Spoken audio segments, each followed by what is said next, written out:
का road map क्या है बांकीपुर को लेकर? बांकीपुर का रोड मैप को लेकर बिल्कुल क्लियर है।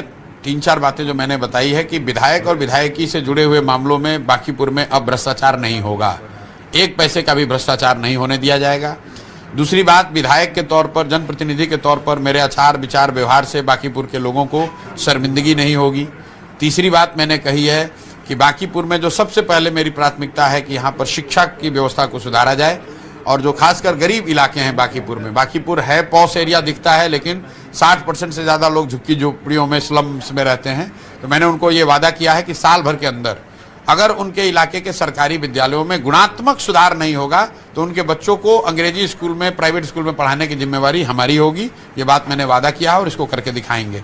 इसके साथ साथ मैंने एक और बात कही है कि बांकीपुर भी अन्य दुनिया के, देश के अन्य शहरों की तरह, बेंगलोर की तरह, हैदराबाद की तरह बेहतर कैसे बने, इसका एक ब्लूप्रिंट बनाकर जारी करेंगे, ताकि आने वाले 5 साल 10 साल में सरकार उसका अगर चाहे तो उसका इस्तेमाल करके बांकीपुर को बेहतर बना दे। लेकिन एक वीडियो वायरल हो रहा है जिसमें ये आपका वीडियो दिखाया गया है, जिसमें ये कहा गया है, प्रशांत किशोर कह रहे हैं कि इसको हम बेंगलोर बना देंगे बांकीपुर को। वीडियो वायरल नहीं हुआ है। भाजपा वाले बौखलाहट में अब अंतिम चीज ये रह गई है, अपना यही सब करेंगे। बैठकर चिंतन करनी चाहिए। दूसरे को पन्ना प्रमुख, पेज प्रमुख, शक्ति केंद्र का पाठ पढ़ाने वाले लोग, इनके गलियों में कोई नहीं था। जब सामने से मैं खड़ा हो गया, जनता के पास विकल्प हुआ, तो इनका सारा ऑर्गेनाइजेशन धराशायी हो गया।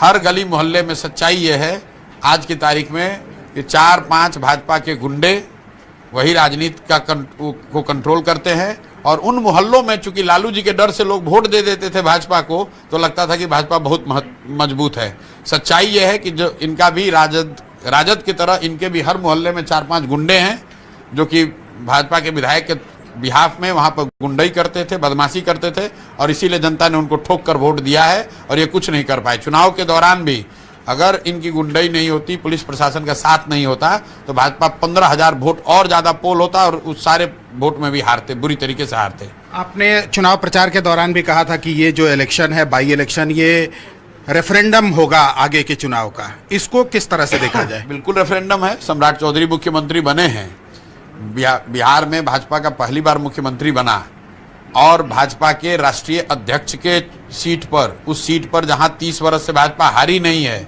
वहां पर चुनाव हो रहा है। और वो चुनाव अगर भाजपा इतनी बुरी तरीके से हार जाए, सिर्फ चुनाव ना हारा है, हर बूथ हार जाए, तो निश्चित तौर पे ये रेफरेंडम है। ये दिखाता है कि जो सम्राट चौधरी का चेहरा है, जो उनकी नीतियां हैं, जो जिस तरह से सरकार चल रही है, उससे जनता कितनी खुश है। विपक्ष का चेहरा बनेंगे प्रशांत किशोर? हम बिहार के हर उस आदमी का चेहरा हैं जिसके साथ सरकार या व्यवस्था अन्याय कर रही है।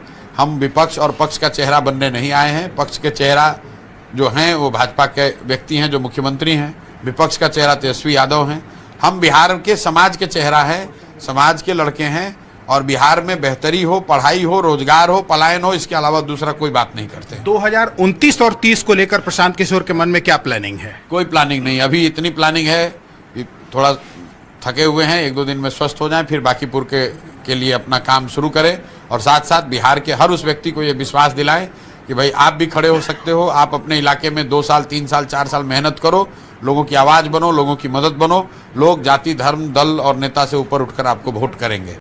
एक चीज देखा गया कि इसमें जो वोट मिला है वो सभी जातियों का मिला है। क्या लगता है इसमें जाति का बंधन टूटा है प्रशांत किशोर की वजह से? भाई, मैंने पीछे भी बार बार कहा है कि अगर कोई विषय, अगर कोई घटना, अगर कोई चेहरा, अगर कोई व्यक्ति समाज के इमेजिनेशन को कैप्चर कर ले, तो बिहार में हर 5 वर्ष 10 वर्ष में लोग जातियों से ऊपर उठकर वोट करते रहे हैं।